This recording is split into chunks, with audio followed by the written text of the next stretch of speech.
Bonjour à tous, c'est Chronique de l'Atlas, j'espère que vous allez bien. Donc voilà, après avoir fait une vidéo de comparaison entre deux entraîneurs, en l'occurrence Guardiola contre Jürgen Klopp, je vous ai laissé choisir les deux prochains coachs que j'allais comparer dans un sondage sur Instagram, et même si c'était très serré, j'ai constaté à ma plus grande surprise que c'est le duel entre Belmadi et Deschamps qui l'a remporté. Après, même si j'ai déjà dit que c'était pas du tout une confrontation qui me serait venue à l'idée, je pense qu'au final ça peut quand même être très intéressant. Et juste une dernière chose avant de commencer, je sais pas si vous avez vu, mais dans ma dernière vidéo, j'ai donné mes pires talents gâchés marocains, et à la base je comptais faire une deuxième vidéo dans ce genre en vous donnant les pires talents gâchés en Afrique de manière générale, mais j'ai constaté dans les commentaires que vous étiez beaucoup à me demander de faire ça, mais sur les Algériens. Du coup, je pense que comme d'habitude, la meilleure chose à faire pour trancher, c'est de faire un sondage. Donc je vous donne rendez-vous sur Instagram pour pouvoir voter. Le lien de mon Insta est dans la description. En attendant, c'est le moment de déterminer qui est le meilleur entre Belmadi et Deschamps.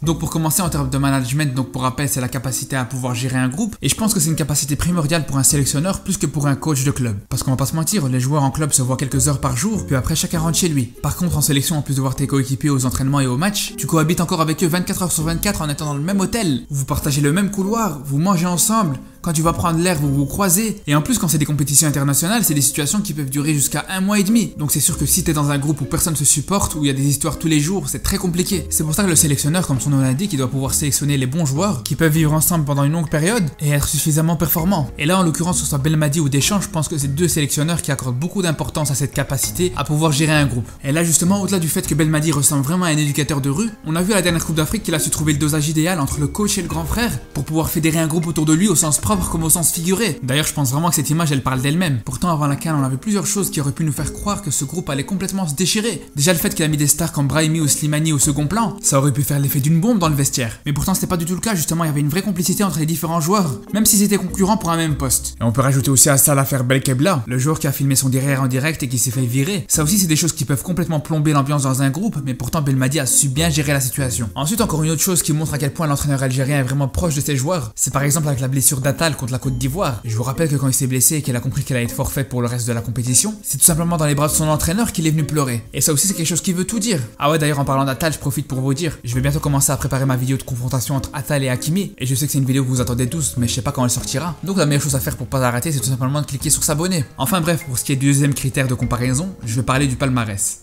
Belmadi a quand même réussi à gagner une Coupe d'Afrique pour sa première participation, et c'est vraiment pas à négliger, surtout qu'avant la compétition, personne n'aurait imaginé ça. Et puis aussi rajouter le fait qu'il a quasiment tout gagné au Qatar. Mais bon, on va pas se mentir, à côté de la Coupe du Monde de Deschamps, ça reste largement en dessous. En plus, c'est vrai que Deschamps a réussi l'exploit aussi d'avoir été en finale de Champions League avec Monaco en 2004, même si c'est vrai que pour le coup, une finale, c'est pas un titre. Ensuite, on va parler de la communication, là aussi, je pense que c'est un facteur important pour un coach. Là où d'un côté, on a un Deschamps qui a un langage très monotone. L'entraîneur de l'équipe de France parlait toujours comme ça. Et même dans ce qu'il dit, c'est toujours des phrases très clichés qu'on entend très souvent. C'est vraiment rare de le voir se mouiller comme pourrait le faire Belmadi, justement. D'ailleurs, on le voit toujours, que ce soit dans ses conférences de presse ou ses interviews, il a vraiment un franc-parler, à tel point que les journalistes peuvent prendre très cher.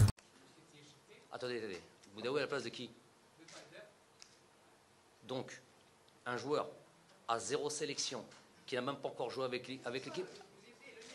Mais c'est pas ça le mérite d'un sélectionneur, vous allez quand même pas m'apprendre le métier d'entraîneur. Après c'est vrai que des fois sa façon de s'exprimer peut être perçue comme de l'arrogance, mais au moins il a le mérite de dire ce qu'il a dans sa tête. Et croyez-moi, je peux vous dire que c'est vraiment en grande partie grâce à ce trait de caractère que les joueurs sont aussi soudés avec lui. Parce que je peux vous dire, et c'est une certitude, qu'un joueur préférera toujours un entraîneur qui est cash même s'il fait mal, qu'un coach qui osera pas lui dire en face quand il joue pas par exemple, ou qu'il évite de lui dire les raisons pour lesquelles il le fait pas jouer. Après on va parler de l'expérience, je pense que là y a pas de doute là-dessus. Sans suspense, Deschamps est beaucoup plus expérimenté, parce qu'il faut pas oublier que Belmadi est seulement à ses débuts en tant qu'entraîneur. Comme vous savez, ça fait à peine un peu plus d'1 an qu'il a pris la tête de l'équipe d'Algérie, et il vient juste de jouer sa première Coupe d'Afrique. Après, même s'il a déjà fait une Champions League asiatique et une Coupe d'Asie avec le Qatar, ça a absolument rien à voir avec l'expérience de Deschamps qui a connu 2 Coupes du Monde, une montée en Serie A, il a coaché aussi en Ligue 1, et on n'oublie pas bien sûr en Champions League aussi. Donc à côté de la jeune carrière d'entraîneur de Belmadi qui est vraiment à ses débuts, ça a absolument rien à voir. Après sur le plan tactique, il faut savoir qu'il y a beaucoup de similitudes entre le plan de jeu de Belmadi et de Deschamps. D'ailleurs, le sélectionneur algérien cache pas qu'il a une grande admiration pour le français, et il dit clairement qu'il s'inspire beaucoup de lui. Il a carrément dit qu'il l'avait contacté pour lui poser des questions sur son coaching à la Coupe du Monde. Après attention, c'est vrai que c'est deux coachs très pragmatiques, donc qui veulent juste une victoire, peu importe la manière, ils s'en foutent complètement. Pour tous les deux, le plus important c'est le résultat. Après attention, c'est vrai que Deschamps aura tendance d'office à prôner un jeu défensif, peu importe l'adversaire qu'il a en face de lui. Et ça on l'a vu à la dernière Coupe du Monde, que ce soit contre la Belgique,